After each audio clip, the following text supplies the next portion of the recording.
Good morning friends. Today in this video we will discuss about how to reduce returns while doing business on Meesho. Meesho पर अगर आप online retailing कर रहे हैं तो आपको पता है सबसे बड़ी प्रॉब्लम जो होती है ऑनलाइन रिटेलर्स को वो होती है रिटर्न्स को मैनेज करने की। और मीशो पे अगर आप मीशो पर बिजनेस करते हो तो इन दिनों में आपको समझ में आ गया होगा कि मीशो बहुत ज़्यादा परेशान कर रहा है, रिटर्न्स बहुत ज़्यादा परेशान कर रहा है। ठीक है, रिटर्न्स जो आता है पेनल्टी लगती है, हैवी पेनल्टी लगती है फालतू में। क्या मतलब है, बर्बाद होने वाले यही होते हैं ज़्यादातर। मैंने जो अदर वीडियोस बनाए हैं। अच्छा, इस वीडियो में अपन पर्टिकुलर डिस्कस करेंगे कि how to reduce returns in Meesho. अब सबसे पहले अपन ये समझ लेते दोस्तों कि रिटर्न्स कितने टाइप के होते हैं। दो टाइप के रिटर्न्स होते हैं। ठीक है, पहला होता है आरटीओ, दूसरा होता है कस्टमर रिटर्न्स। दोनों की मैं डेफिनेशन हल्की बोल के डेफिनेशन समझा देता हूँ।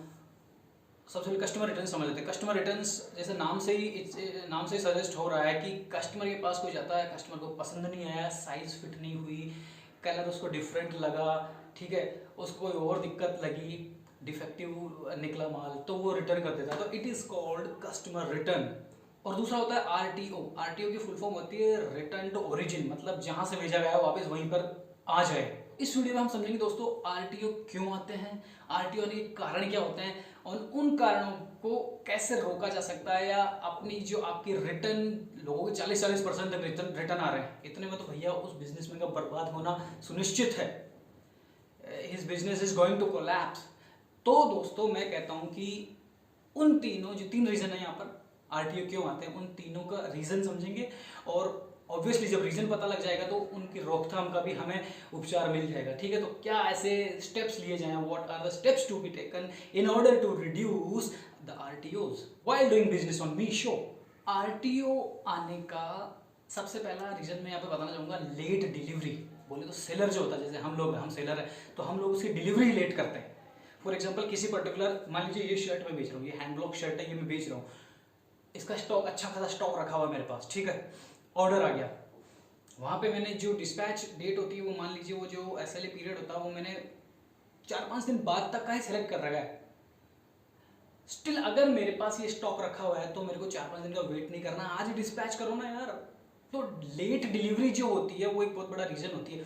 आप अपने आप को कभी अगर आपने ऑनलाइन शॉपिंग करी है, कुछ चीज़ ऑनलाइन मंगवाई है, तो आप खुद इस चीज़ को अपने ऊपर लेके देखिए। कुछ चीज़ आप ऑर्डर करते हो तो इंसान को रहता है जल्दी से जल्दी मेरे पास आ जाए।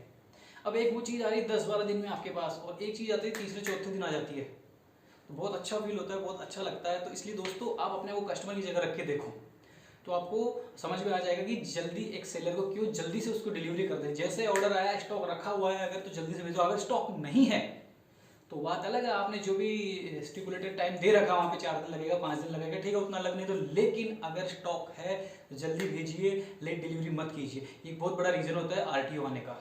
Second reason, packaging. Poor packaging is the second reason for RTO. Meesho पर आप बिजनेस कर रहे हैं, आरटीओ ज़्यादा आ रहा है, 40% तक आपके रिटर्न्स आ रहे हैं, उनका एक बहुत बड़ा रीजन होता है पुअर पैकेजिंग। कई लोग जो न्यू सेलर जिन्होंने नया नया स्टार्ट किया, देखो जो एस्टेब्लिश्ड हो चुके हैं मार्केट में, उनको तो पता है भैया क्या करना है क्या नहीं करना, इसीलिए वो टिके हुए हैं या पुराने हो चुके हैं, वरना अब तक तो वाइप आउट हो चुके होते, मार्केट से भाग चुके होते या बर्बाद हो चुके होते। तो दोस्तों जो पुअर पैकेजिंग होती है ये बहुत बड़ा रोल प्ले करती है। क्या होता है कि जैसे मान लीजिए ये शर्ट भेजनी मेरे को, ये I am selling this shirt मान लीजिए ऑनलाइन, अब इसको मैं भेजूंगा, पैक करा, कुछ भी थैली में डाला, ऊपर पॉली बैग में डाला, ठीक है, और उसको बिल चिपकाया और भेज दिया।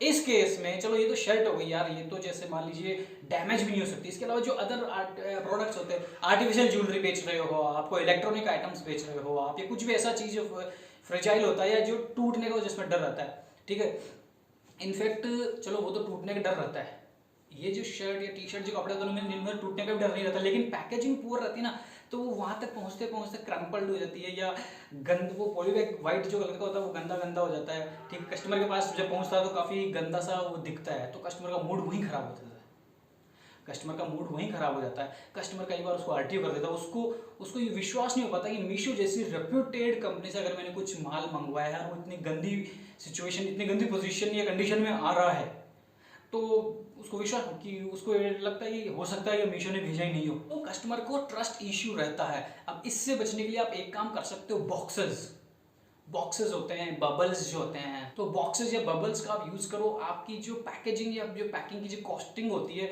उसमें पर प्रोडक्ट पे ज़्यादा से ज़्यादा मेरे हिसाब से 3 4 5 इतना सा रुपये का फर्क आएगा। एक प्रोडक्ट पे, एक पार्सल भेजने पे आपकी कॉस्टिंग 3 रुपये से लेके 5 रुपये, 5 रुपये भी नहीं, 3 से 4 रुपये आपकी कॉस्टिंग बढ़ेगी।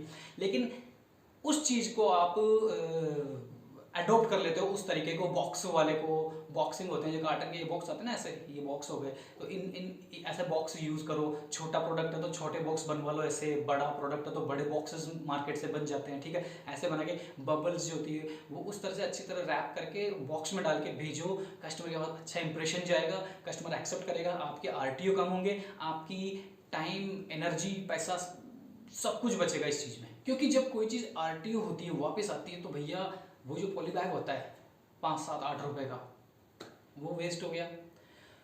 टेप वेस्ट होती है, बिल चिपकाया था वो कागज वेस्ट होता है, ठीक है। अब आपको लग रहा होगा यार ये तो 1 1 2 2 5 5 10 10 रुपये की चीज़ें, नहीं। अगर आपके बल्क में माल जा रहे हैं, हज़ारों ऑर्डर आते हैं, हज़ारों रिटर्न्स आ रहे हैं, तो यू ट्राई टू कैलकुलेट कि कितना आपका पैसा वेस्ट हो चुका, आपकी एनर्जी, समय, सब कुछ, मूड खराब हो चुका है। There are so many things which are getting affected by the RTO system. तो दोस्तों आपको इसको ओवरकम करना है। And third, last but not the least, दोस्तों ये एक ऐसा इश्यू है RTO जिसकी वजह से आते हैं और ये अनकंट्रोलेबल है। Seller can not control this issue है डिलीवरी इश्यू। डिलीवरी इश्यू ही एकमात्र ऐसा एक इश्यू है जिसका सेलर के पास कोई कंट्रोल या कोई सोल्यूशन नहीं है। इसमें क्या होता है कि जो मीशो जो होता है, ना तो कस्टमर के कॉन्टैक्ट नंबर प्रोवाइड कराता है, देखो हर कंपनी का अलग अलग सिस्टम होता है बिजनेस करने का, ठीक है, और ना ही हमारे पास किसी उस जो कुरियर वाला कस्टमर को देने जाएगा उसका नंबर होता है। तो अगर हमारे पास कुरियर वाले का भी नंबर हो तो हम कोऑर्डिनेट करके बता सकते हैं भाई साहब उस तरफ से जाके वहाँ पे जाके आपको डिलीवरी देनी है, या कस्टमर आज घर पे नहीं है जो, या कस्टमर का नंबर हो तो हम कस्टमर को इन्फॉर्म कर सकते हैं भैया आज डिलीवरी वाला, कुरियर वाला आएगा, एक्सेप्ट कर लेना पार्सल, इधर उधर जाना मत, घर पे ही रहना या शॉप पे ही रहना जहाँ भी आप रहते हो। तो लेकिन यहाँ पर ना हमारे पास कुरियर वाले का नंबर होता है और ना ही हमारे पास कस्टमर का नंबर होता है, क्योंकि मीशो प्रोवाइड ही नहीं करता। तो इस तरह से ये एक अनकंट्रोलेबल, इसका कोई सोल्यूशन नहीं है हमारे पास, ये अनकंट्रोलेबल इश्यू है। तो ये 3 रीज़न ऐसे होते हैं जिनकी वजह से RTO आते हैं, RTO से ही लोग बर्बाद होते हैं, कितने ही कस्टमर, टाइम, एनर्जी, पैसा वेस्ट होना, सब कुछ। तो इन चीज़ों को रोकने के लिए मैंने कुछ सोल्यूशन बताए दोस्तों। ये मीशो पर आप आराम से इन चीज़ों को रोक के काफ़ी हद तक 40% भी किसी का, 50% या 30% भी किसी का रिटर्न आने का रेट है तो उसको आप रिड्यूस करके 10 15% तक ला सकते हो। और 10 15% वाली सिचुएशन होती है ना, वो एक प्रॉफिटेबल मानी जाती है, या ठीक है वो सर्वाइविंग या प्रॉफिटेबल सिचुएशन है, तो वहाँ तक आप मैनेज कर सकते हो, एक सेलर मैनेज कर सकता है। तो ठीक है, आपको इन चीज़ों को ध्यान रखते हुए अपने RTOs रोकने हैं, पैसा छापना है,